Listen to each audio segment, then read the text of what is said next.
Hello, and welcome to I Have Watched a Movie and Would Like to Tell You About It, where I watch a movie and then tell you about it. Sometimes I like to go to the horror tab of the various streaming platforms and start watching random movies I've never heard of before. That's how I stumbled across a movie called Mr. Crocket, which was released on October 11th of this year. It's a Hulu original film, just like all the best movies are, so my expectations were, they were what they were, let's say. I was delighted to find out that Mr. Crocket is a really fun horror film that knows exactly what it is, and that it's a pretty good time. If you like goofy B-horror movies with fun practical effects and some very silly kills, then you should absolutely go watch this movie. Mr. Crocket, set in 1994, is about the titular character, a magical TV host of a children's show called Mr. Crocket's World. Think Mr. Rogers, but with the wacky characters of Pee-wee's Playhouse mixed in. There's even a cherry present. VHS tapes of Mr. Crocket's World keep showing up on the doorstep of parents throughout the town. If children are unhappy, and particularly if their parents are at fault, Mr. Crocket emerges from the TV and takes the children into his world with him, often killing the parents in the process. Before you jump to assumptions, this movie is not about a child predator. I know, I'm as surprised as you are. Rather, Mr. Crocket sees himself as a protector of children who are being abused or neglected by their own parents. I'm really glad the film takes this direction instead of implying any sort of sexual motivations, because it lets this film be a really fun ride without so much emotional baggage. The filmmakers know this is the kind of movie where you kinda want to root for the villain, so they don't get in the way of that. The main characters of the film are a woman named Summer Beverly and her son Major. When Summer's husband passes away, she finds herself lost on how to process her own grief and learning how to parent her son on her own as he begins acting up while processing his own grief.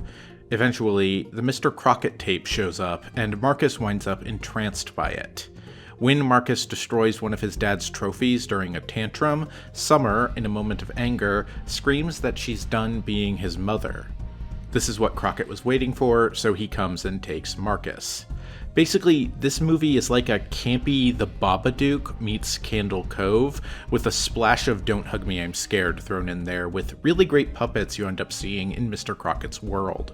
Tonally, this is much more lighthearted than The Babadook is, and basically speedruns the entire plot of that movie in the first half hour or so. So that we can get to what you want to see, the monster, Mr. Crocket. The bulk of this movie is about Summer trying to find Mr. Crocket and seeing the aftermath of the other parents and children he's come for. Unlike The Babadook, this movie is not really trying to be a serious character study about the effects of grief on a single parent. It's a movie where you watch Mr. Crocket cut a man's stomach open and then shove a full roasted chicken into it, as revenge for force-feeding his stepson. That is, and let me triple underline this here, complimentary. I like The Babadook fine enough, but sometimes you don't want a slow burn character study where the monster is only in the movie for all of 10 minutes.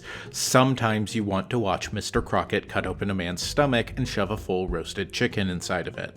This movie is bolstered by really solid performances. Jerrika Hinton sells the character of Summer as a mom who is doing her best in a terrible situation, and you really feel for her even when she has a moment of weakness and says she's going to stop being Marcus's mother. The child actors in the film are mostly pretty much what you'd expect, but the one they've got playing Marcus is fine, and he's the only kid with significant screen time, so that's what counts.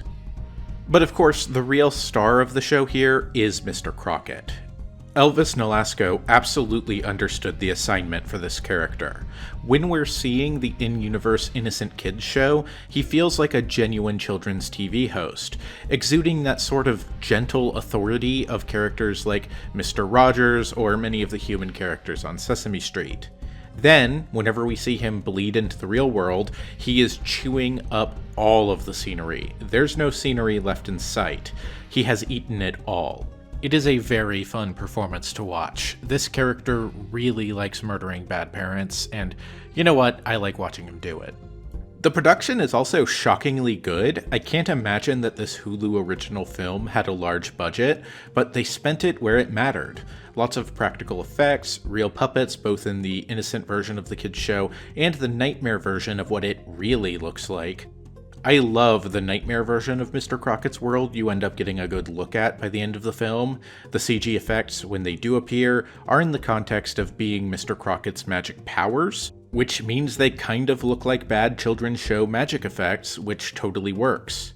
I also want to make note of the VHS tapes. I'm not sure if they actually found era-appropriate equipment to record the taped footage on, but I found it very convincing. It looks like you are watching VHS tapes of that era, old commercial tapes of Lamb Chop's Play Along or select Sesame Street episodes. That really sells it when suddenly the characters in the tape start looking around the real-world environment outside of the TV or talking to the characters watching them. I also like how on the nose the origins of Mr. Crockett's powers are. They explain to you exactly how and why he got those powers, and it's pretty silly. If you had any doubts about what kind of horror film this is, it even ends with a stinger implying that there will be a Mr. Crockett 2, and you know what? I'd watch that. I do think the way they set up the implied sequel makes the ending of this movie fall a little flat, so I wish it had been handled differently, but it's fine. The plot itself is a secondary concern in this film, like a lot of campy horror movies. I'm not going to spoil any more of this movie for you. I think you should watch it. It won't change your life, but it's an 88-minute film. There's very little chaff on this thing, so you don't have a lot to lose. It's on Hulu or Disney Plus, or maybe somewhere else where you live. I don't know, streaming is a confusing nightmare now. This is a very short video by my standards, but I mostly wanted to make this as a quick recommendation because I haven't seen anyone mention this movie. It was much better than I'd expected. I think you'll have fun if you give it a try. I would like to see them make a sequel. If you liked this video, I just put one out about the game Little Nightmares. Maybe go give that one a shot. Also, let me know if you'd be interested in more quick horror movie reviews like this in the future that I can release between longer videos.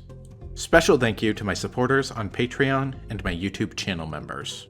Edward Clayton Andrews, Brandon C, Rules in Place, Mari SQZ, Raxarox, Mikaru X, Unhealthy Caillou, Sir Darkon, Rachel Aurelia, Young Sorcerer 23, Ghassan Abunura, Patrizia Frabetti, Sninkelberg, Taylor Blair, Frondi, Yo-Yo Jojo Mojo, Tsai Voafehi, Dan Luther, Still Just Cow, Jose Armalas, William, Cabbage, Rekka, Alex Smith, Picayune, Hakan Boyam, Pete Lee, Knittind, Shiny Empty Head, That's All,